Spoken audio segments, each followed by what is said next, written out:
Hello, Cancer, Sun, Moon, Rising, and Venus Signs. Kamusta kayo? Sana po ay nasa mabuti kayong kalagayan. Welcome back po sa Star Tarot. At kung bago kayo rito, welcome din po kayo. Please subscribe, like, share my videos, and leave me a comment kung nakaresonate po kayo. Thank you. So, tingnan natin kung anong mga messages ni Cancer. We have the Tiger energy. Sabi dito, you're being called upon to provide leadership. So, trust that you're capable of doing so. Cancer. So, siguro, meron ditong promotion, for some of you. Maybe you are going to be promoted to a leadership role. Kaya, wag ninyong pagdudahan ang inyong kakayanan. Okay? Kasi unang-una, you will not be chosen, 'di ba, to be a leader ng grupo or ng kumpanya or ng department ninyo sa trabaho kung hindi kayo nakikitaan ng potensyal, 'di ba, ng mga higher ups mo. Kaya trust, no? Trust yourself. Trust that you are capable of performing the job or performing the role of being a leader. Okay? So, congrats sa'yo. And kasi, 'di ba, paangat ka na eh. 'Di ba? Paakyat ka na sa tugatog ng iyong tagumpay. We have Mouse. You're overlooking some important details. So, pay closer attention to what's going on. Okay? Kasi, mahirap na. Baka mamaya magsisi ka pa na, sana pala tinignan ko, sana binalikan ko muna, sana pinag-isipan ko munang mabuti ito. 'Di ba? So, wag masyadong excited or wag masyadong nagmamadali, 'di ba? Kasi kadalasan kapag tayo'y nagmamadali, marami tayong nakakaligtaan, marami tayong nakakalimutan, may mga bagay tayo na no-overlook, at minsan, kunyari, may mga desisyon, 'di ba, na kailangan gawin. Minsan kapag nakapagdesisyon tayo, nakapagsabi na tayo sa ibang tao, 'di ba, about our decisions, tapos tsaka lang natin maalala, "Oh my God, baka may nakalimutan ako, hindi ko 'to napansin," ganyan. So sometimes, hindi na natin puwedeng balikan 'yon. Sometimes hindi na natin puwedeng bawiin kung ano man yung sinabi na natin, 'di ba? Kaya maigi na tignan mo munang mabuti ang inyong sitwasyon, 'di ba? Check everything. Alright? Pag-isipan, pagmuni-munihan, para nang sa gayon, 'di ba, wala kang makakaligtaan or wala kang mau-overlook. So we have Cheetah, get clear on your intention, stay focused, and move quickly to achieve your goal.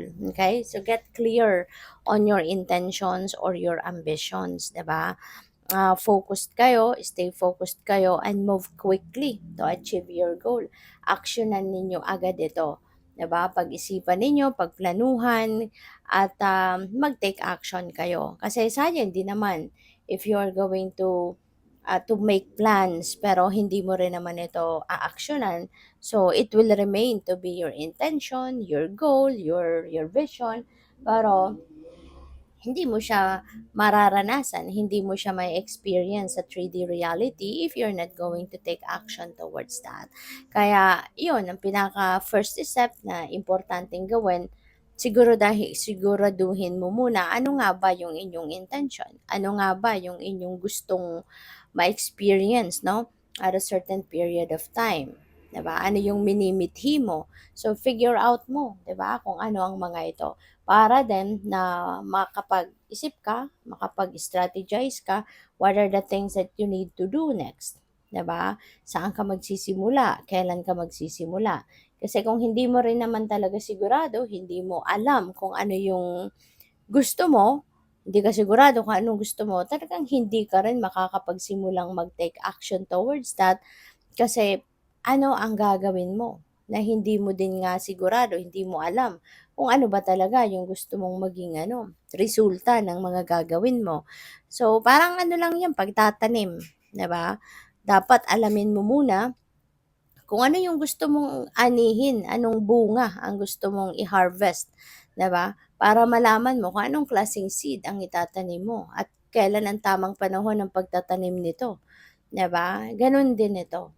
Alright? Kaya get clear on your intentions first and then focus ka dyan, pagplanuhan mo, pag-isipan mo, and once na okay na, napagplanuhan mo na, alam mo na kung anong gagawin mo, then take action right away. 'Di ba? So, by the way, maraming salamat for subscribing, and if you haven't subscribed yet, subscribe na kayo.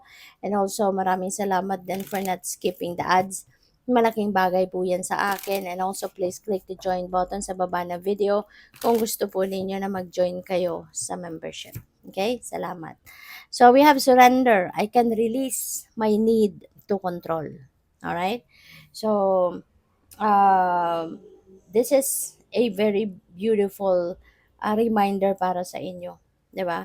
Na it's better to surrender now to the divine. Kasi kapag nagsusurrender ka, so binibigay mo yung 101%, 'di ba? Na tiwala no sa universe.